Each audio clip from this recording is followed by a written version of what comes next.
नमस्कार साथियों, कुछ महत्वपूर्ण अपडेट आपके साथ शेयर करना है। तो इसमें हम बात करने वाले हैं कि यूपी SSSC PET 2026 का विज्ञापन कब तक आ सकता है। जूनियर असिस्टेंट 3284 का पोस्ट का जो रिजल्ट वो कब तक आ सकता है। जो लेखपाल का एग्ज़ाम संपन्न हुआ है उसका रिजल्ट कब तक आ सकता है। और UPPSC RO ARO 2026 इसका नोटिफिकेशन कब तक आ सकता है। इन हम 4 बिंदुओं पर चर्चा करने वाले हैं। तो आइए एक एक देख लेते हैं। सबसे पहले हम बात करेंगे पेट 2026 का नोटिफिकेशन कब तक आ सकता है। तो जैसा कि एक न्यूज़पेपर में आर्टिकल दिया था कि जून के महीने में पेट का नोटिफिकेशन जारी हो सकता है। तो अभी जो वीडियो मैं बना रहा हूँ आज है 27 जून, अभी तक नोटिफिकेशन नहीं आया।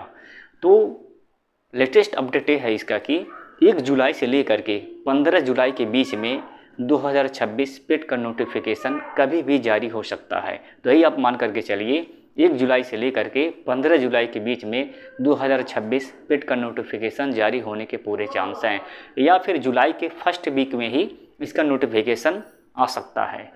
तो ये मान के चलिए 1 से लेकर के 15 जुलाई के बीच में आपका पेट का नोटिफिकेशन आ जाएगा। आप लोग अपनी तैयारी अच्छे से करते रहें। बात करते हैं कनिष्ठ सहायक जूनियर असिस्टेंट 3284 पोस्ट का रिजल्ट का। इसका रिजल्ट कब तक आ सकता है। तो फाइनल आंसर की इसका जारी हो गया है और इसका रिजल्ट इस महीना तो बीतने वाला है, जून मंथ बीतने वाला है, नहीं आ रहा है। तो जुलाई के माह में कभी भी रिजल्ट इसका आ सकता है। जूनियर असिस्टेंट्स 3284 पोस्ट का जो रिजल्ट है उसका रिजल्ट आपका जुलाई मंथ में कभी भी जारी हो सकता है, कभी भी जारी हो सकता है। तो आप लोग अपनी टाइपिंग की जो तैयारी है वो अच्छे से करते रहें, खूब प्रैक्टिस करें, तभी आप टाइपिंग उसका क्वालिफाई कर पाएंगे। ठीक है, अब बात करते हैं कि जो लेखपाल का रिजल्ट है, एक रिजल्ट इसका कब तक आ सकता है। तो इसका रिजल्ट जुलाई महीने में कम चांस है रिजल्ट आने का। तो अगस्त माह में, अगस्त लास्ट मंथ में इसका जो है लेखपाल का रिजल्ट आ सकता है। अगस्त लास्ट मंथ में इसका रिजल्ट आ सकता है, नहीं तो सितंबर के फर्स्ट वीक में इसका रिजल्ट आने के पूरे चांस हैं। तो ये हो गया लेखपाल का रिजल्ट। और बात करते हैं कि UPPSC RO ARO 2026 इसका नोटिफिकेशन कब तक आ सकता है। तो इसको समझने से पहले कुछ चीज़ें समझते हैं। UPPCS 2026 का नोटिफिकेशन जारी हो गया है, तो इसके फॉर्म भरे जा रहे हैं और लगभग जो 500 पदों पर इसका नोटिफिकेशन निकला है। और जब प्री का रिजल्ट आएगा तो पद और बढ़ जाएंगे, लगभग 900-1000 के आसपास इसके पोस्ट होने वाले हैं। तो ठीक ठाक पोस्ट है, इसकी भी तैयारी आप लोग करते रहें। अच्छा, और PCS का जो एग्ज़ाम है उसका दिसंबर मंथ में प्रस्तावित है, दिसंबर माह में प्रस्तावित है PCS 2026 का प्रीलिम्स का एग्ज़ाम। तो अब बात करते हैं UPPSC RO ARO। तो इसका नोटिफिकेशन अभी तक तो आया नहीं है। तो इससे जो है इस बात से तय हो जाता है क्योंकि PCS का प्रीलिम्स का एग्ज़ाम डेट फिक्स है, दिसंबर में होना है।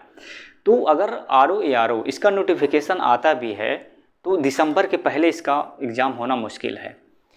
तो इसीलिए इसका विज्ञापन आने में अभी थोड़ा समय लगेगा। तो जुलाई में तो नहीं आने वाला है, अगस्त सितंबर यानी अगस्त या सितंबर माह में इसका नोटिफिकेशन आ सकता है। तो जब इसका प्रीलिम्स का एग्ज़ाम होगा RO ARO का, तो ये PCS के बाद ही होगा, उससे पहले होना मुश्किल है। क्योंकि पहले कैलेंडर में दिया है PCS का एग्ज़ाम, तो पहले इसी का होगा, इसके बाद RO ARO। अगर मान लीजिए नोटिफिकेशन इसका 2026 में जारी होगा, जो प्रीलिम्स का रिजल्ट है वो 2027 में होगा, चाहे जनवरी में हो या फिर फरवरी में हो, लेकिन वैकेंसी ज़रूर आएगी। RO ARO लगभग 500 पदों पर एक बड़ी भर्ती ज़रूर आने वाली है और 2026 में ही इसका नोटिफिकेशन जारी हो जाएगा, भले ही इसका एग्ज़ाम जो है वो 2027 में हो। तो सितंबर अक्टूबर में इसके नोटिफिकेशन आने के पूरे चांस हैं। अगर सितंबर अक्टूबर में नोटिफिकेशन आता है तो मान के चलिए जनवरी फरवरी में इसके प्रीलिम्स के एग्ज़ाम होने के चांस बन रहे हैं। तो फ्रेंड्स, ये सभी महत्वपूर्ण अपडेट थे, आपके साथ मैंने शेयर किया। अगर वीडियो अच्छा लगा तो प्लीज़ चैनल को सब्सक्राइब करिए, शेयर करिए, क्योंकि आप सहयोग करेंगे, ये चैनल आपके लिए है। आप सहयोग करेंगे तो मुझे भी मोटिवेशन मिलेगा। तो आज के लिए इतना ही, मिलते हैं नेक्स्ट वीडियो में।